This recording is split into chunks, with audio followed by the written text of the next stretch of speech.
Hey y'all, this is AL Thick Madame, and this is the recap review for Love and Marriage Huntsville. So the episode started where I left off, and Destiny is in the bathroom in her feelings because to me, she is embarrassed and it is like a sore subject. And I don't understand why Tiffany, I believe is what her name is in the confessionals. Every time she brings it up, she's like, I don't understand. Like, I don't understand why she's upset about that because this is old news. She's no longer married to him. This is fresh. The baby ain't even a year old, I don't think, at this point. Like, they didn't last in a marriage. Like, that's still a sore subject. And for you to try to justify it by saying, in the confessional yet again, well, I just felt like it was a reference point so that there would be a correlation so that she could be like, oh girl, you remember when I met you? This is how I met you. And it's like, don't nobody want to hear it. Like, I don't understand why she ain't understanding why she walked out. Melody went after her, asked her was she okay, and eventually she came back out to the table. And it's crazy because y'all know how Kimmy and Destiny's relationship was. Destiny tried to, get in good with everybody, and it seemed as if Kimmy was throwing shade at Destiny's then husband, calling him the chicken man or the rib man and all this other stuff. And she just felt like she was always being shady. But in this moment, they are like really clicking quite well. And she's like, yeah, it's kind of funny because Martell, and at that moment she didn't say Martell, Kimmy said that Martell and her husband and a lot of the other men felt like they were going to be cool. They were a lot alike and all this other stuff, and they got to give it time. So they are vibing out and having a great time. And it just is what it is. They bring up her son again, Jalen, and I'm like, Lord, because, she's all the way single now. And so it just is what it is. Anyway, Marceau has arrived in Houston, and Letitia came to the door with, I guess, some lingerie on and some kind of, I guess, robe, silk robe or whatever, kind of thrown over herself so you couldn't see everything because it was like half out and then the other part was covered up. And he even kind of said something, he was like, oh, so is everybody supposed to see this? Like, what is we doing? And she was like, I mean, it is what it is. He quickly shut her down because even though it's obvious that she's trying to make this into sexy time and us time because the kids aren't here, he's like, okay, I have a whole lot of calls to make the rest of the day and all day tomorrow, and I got to make sure that this person has 100 bottles of black chocolate champagne and all this. Like, he is like, everything is all about business. And she is not really here for that because I don't understand why she's not understanding that it is a business trip. Now, I feel like after all the business has been handled, then yeah, y'all could do that. But you can tell that the way he acted, it ain't finna really go down the way she thinks it's gonna go. She was talking about how she went out and bought certain things to look the way she's looking in that moment, and he looking like, oh, well, the other person that was a part of that equation that helped you, they did something with banking, right? Oh, okay, well, I'm gonna call them and make sure, basically trying to run the money. And so she was like, no, you can call me and then I can call them to direct them however they need to be directed. Like, it's just a mess. You'll see later on how working and all that stuff is gonna go, because it's like, girl, how y'all gonna get what y'all gonna get? How do you expect to live the way you want to live without him being, super busy and all this other stuff? It's like you wanted all this, now you're getting all this, and you are doing all of these things as well. So it's like y'all ain't really gonna have no time like that, but it is what it is. Anyway, they had a really, really, really long scene with Maurice and Kimmy. And this is when he finds out that the woman Tiffany came to the birthday situation, the birthday function, and brought up the their business that she wasn't even privy to. And he was like, yeah, I knew about it. And this was something that, Monster and I decided to keep between the two of us, because this was like the first real thing that he's actually done. And he didn't want to bring it up. And he was just like, we were going to discuss how it was going to be handled as far as how he'd be punished and all this other stuff. And shoot, after he done found out that these people know about his business, he was like, see, I don't even know them people like that. And see, stuff like this is what leads to people being labeled something that they're not. Like, he went off, and I understand. I get it. Like, he went all the way off. But yeah, y'all, I'm like, woo child. Kimmy is talking to Maurice and is trying to understand where things are going to go, because apparently he has not been spending a lot of time with him, meaning his son, Monster.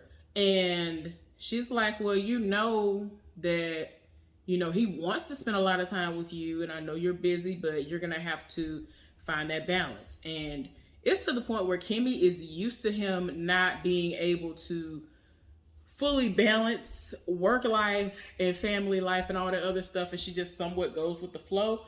But when it comes to this, it's gonna have to change. He gonna have to find the time to do what he need to do, because you know what I'm saying? For me, I feel like I would have been like a lot of my other friends and other people that I have grown up with, or that I have encountered in my life, who didn't have a father in their life. Or it was just somebody who was there every now and again. And my daddy worked. He worked every day and was still doing stuff on the side. And we still saw my dad. We saw him all the time. He spent quality time with us all the time. We sat down, ate dinner together. We would watch TV together. Like, we spent time with my daddy. So I feel like he really is going to have to find some kind of way to do what he need to do, because he's like, well, yeah, there are going to be times where I'm going to drop the ball and it's going to be kind of rough. And so she's kind of making it seem like, you're going to have to figure something out, because pretty much this is not acceptable for you to be, you done set it off. You did all this to get him here. And now, like, this is happening. This is something that has happened. Now, we don't want situations to continue to happen, so why not sit down with him and have this quality time with him, and just make it so that, at least that part of y'all's relationship is intact, because he can definitely go all the way to the left if you don't do what you need to do. Lord, then they start talking about parenting, and their parenting styles are very, very different, and she feels as though he will sit up there and be like, oh my gosh, you raised an amazing son. This is so awesome that he is a young black man. He's a prime example. Oh my gosh. But then whenever she actually suggests things that he could do to try to incorporate whatever into his parenting style, he ain't here for it. And so she was like, I try to talk to you, but you never allow what I'm saying to be heard. You never allow any of this stuff to be implemented. And it's like, why try to make it seem like we're a partnership as it pertains to parenting when we're not? You won't even let me have that input. The most he'll say is, I'll think about it, and then he won't do it. So it's just a lot. It was to the point, y'all, that when one of the times that they were doing the confessional, she was like, hopefully he will actually see by watching this back that this is something that needs to happen. You know what I'm saying? It's just a mess. After all was said and done, he was like, look, my ex-wife and her husband gonna come down. We're gonna have a conversation. We're gonna talk about varying parenting styles. And this will literally be the first time that all four of them will be in the room together. If it's ever happened before, this is probably the first time since they've gotten married that all of this is going to come into play. And so they will be able to get the understanding that they need to see where they need to go with him. They are coming down because he is having a graduation. He's graduating for whatever grade he's in. I don't know if this is one of these situations where I don't understand people who have graduation for people graduating from kindergarten and first grade and third grade and little stuff like that. I don't know if that's that type of situation. But Monster's graduating. It is not from high school. So I'm like, oh, okay. Oh, okay. It just is what it is. Letitia and Marceau met up with Marceau's uncle, and that the uncle that I'm referring to is the one who is supposed to be helping to build their home, and his wife. And so they are coming up on their 15-year anniversary, and Letitia is trying to get Marceau to understand that, you know, in the past things have happened for gifts and celebrations, and in his mind he was like, look, back then we ain't have nothing. Let's do what we did back then. We had love. And so y'all know good well Letitia wanted him to come up off some money for something. So it is what it is. So then they start talking about the house and, you know, what all is going on. What is the holdup? And Marceau this whole time has been trying to make it seem like it is solely because Letitia wants the 2-story closet. And so he learns that it is because of how he wants the garage and all this other stuff as well. So it's not just her. So he can stop trying to blame her for that. Jalen is excited because he has closed on his first condo, and it is going to be something that he and his mother will be renovating. And they went around the house, and, you know, pretty much a lot of stuff is going to be replaced, torn out, and all that good stuff. And while they were in there talking, they were talking about how he is the general manager of Black, and how he doesn't have help, and how he has been asking for help since they first said he was going to be the general manager, because he knows nothing about running a business like that. So it's like, if he has no experience in that, why is it that you feel like you can get mad when things don't go the way that you think they should? He's been getting the blame for all the things that are going wrong at Black. And he's been working so much that, as far as this project is concerned, where are you going to find the time to do any renovations when you at Black 6-7 days a week and don't have no days off? The only good thing that has come out of it is whoever the person is who is going to be showing him the ropes is someone who he's worked under before. So, you know, it is what it is. But he found it funny, and his mother did as well, that Marceau and Letitia talked to him and was like, oh, well, you know, you're going to get a chance to run Black while we're in Houston. And he's looking at them like, but I run the business all the time, you know, without you being here. You don't necessarily have to be, like, you could literally be in your house down the street or across town, but I'm still running it basically by myself. Just because you're in Houston for a couple of days, that really doesn't change much. So in his mind, he's like, I've been running it, so I don't know what you're saying this for, but go off though.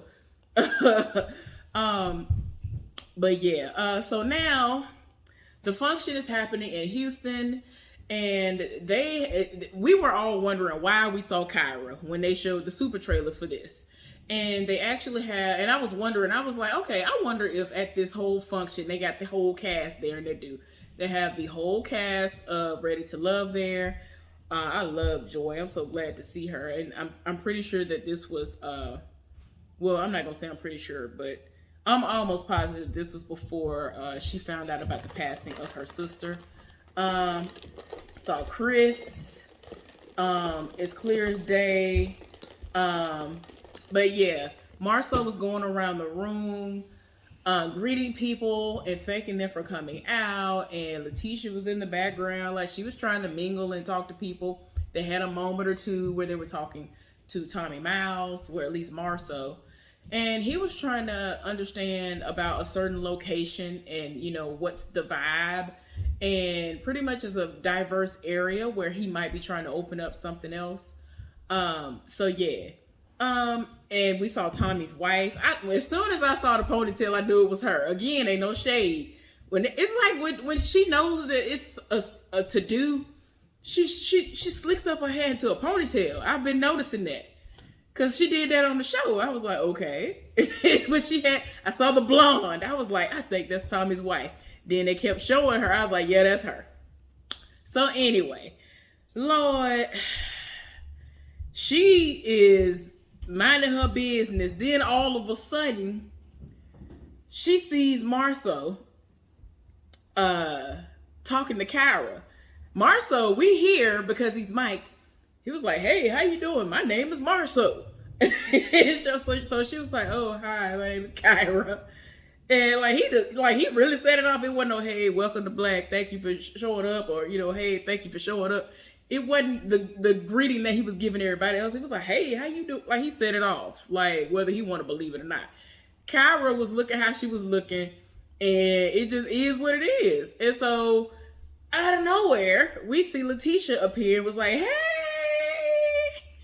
to come and retrieve her husband. And I was just like, "Child." Then they go out on the balcony or wherever that outside, and she was like, "Okay, so what was that about? I saw you talking to the lady, the woman that was in the red dress," and he trying to act like he don't remember.